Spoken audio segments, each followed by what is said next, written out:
back to What's in a Name. In today's video, we'll be making sweet and sour brinjal chutney.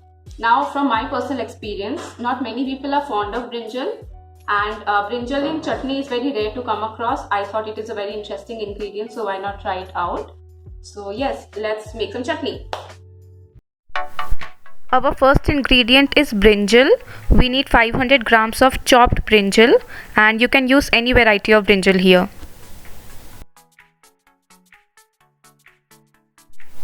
Coming to the other ingredients, we need jaggery, then we need cinnamon sticks, we need mustard seeds, salt, then ginger garlic paste, we need kalonji or nigella seeds, we need vinegar. Here I am using apple cider vinegar. Then we need tamarind paste or puree, and oil. Here I am using kachi ghani oil, and some red chili powder.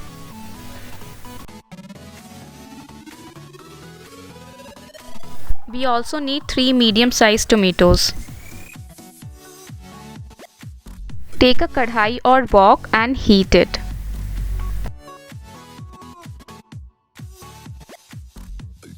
Once it is heated, we will add in our oil.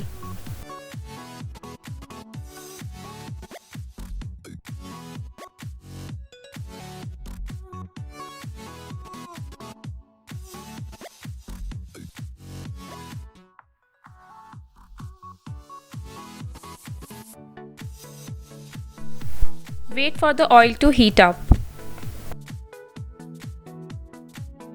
Once the oil is heated, we add in the cinnamon stick.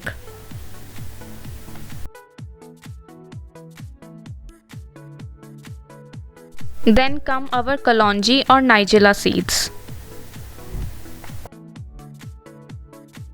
1 tablespoon.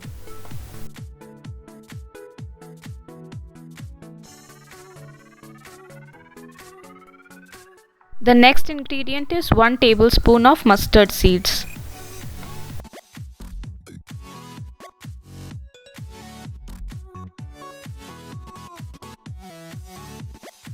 Mix everything well and add in our 500 grams of chopped brinjal to it.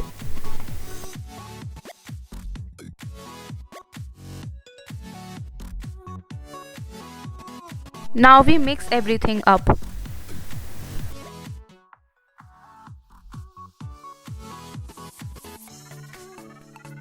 Next we'll be adding salt as per taste.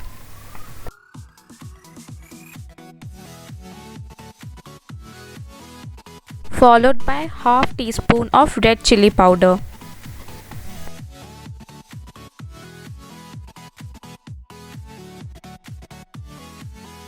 Mix everything well, cover it, and then let it cook on slow or medium flame for up to 15 minutes.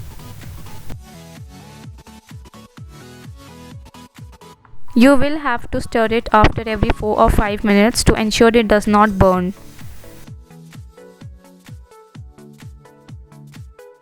After 15 minutes, you can see your brinjal is a little cooked. At this point, we'll add in our chopped tomatoes.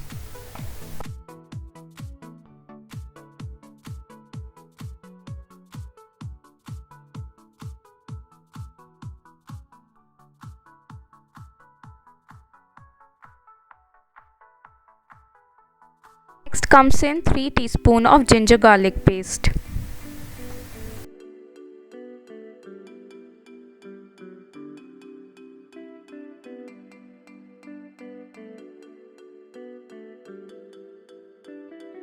Now we mix everything well, cover it, and then cook again for 10 minutes on low flame.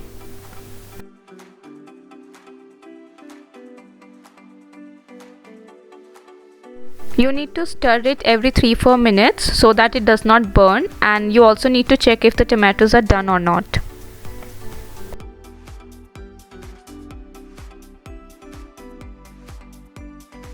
Once the tomatoes are soft, it means they are done. It is at this point that we'll be adding 200 ml of vinegar.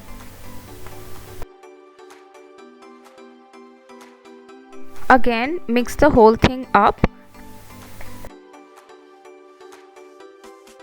Cover it and cook it for 10 minutes on low flame so that the vinegar gets infused.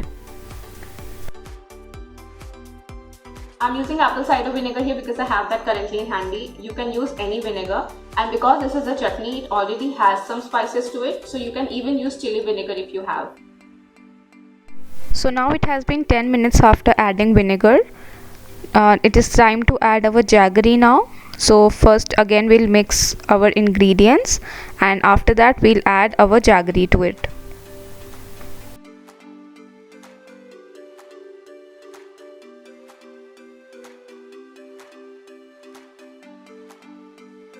Now that everything is mixed well, we'll be adding 250 grams of jaggery. Adding jaggery, as you can see, the color of our chutney has changed. It has turned to a slight brown color.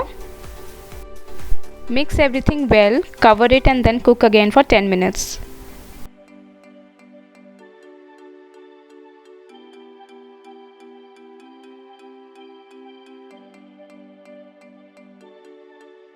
I'm using jaggery here. The jaggery that I have is already in powdered form. It is okay if you don't have jaggery in powdered form.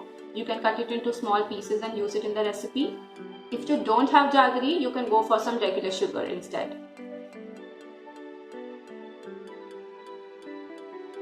It has been 10 minutes now, and as you can see, our jaggery is now well mixed into the chutney. At this point, we'll be adding our tamarind paste. We will be adding 2 teaspoons of tamarind paste in our chutney.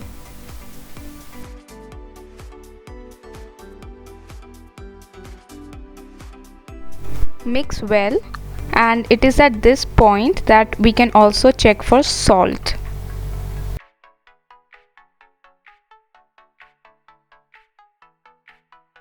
So I have tasted it and we need a little more salt, so we'll be adding that now.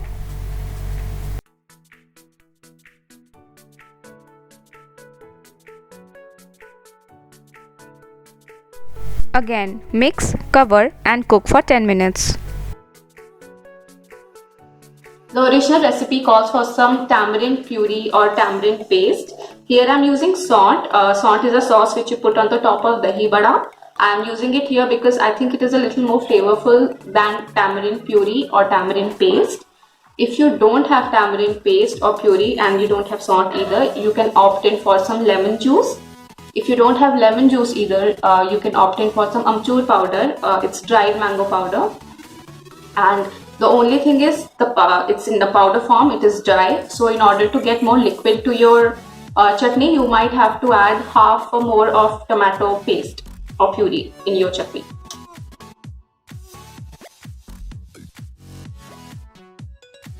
It has been 10 minutes now, and as you can see, our chutney still has some liquid to it. It is sticky, but it still has some liquid. So we'll need to get rid of all the liquid, and we'll have to cook it till that time.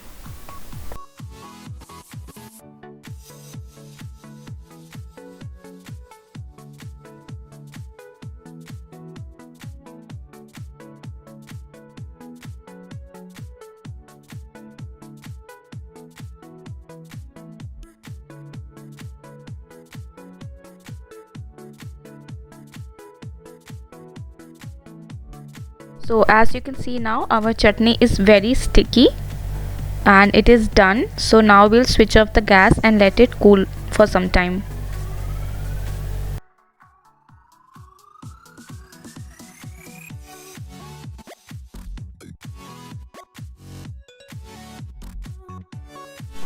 Now that our chutney is cooled down, I'll be filling it in jars for storage.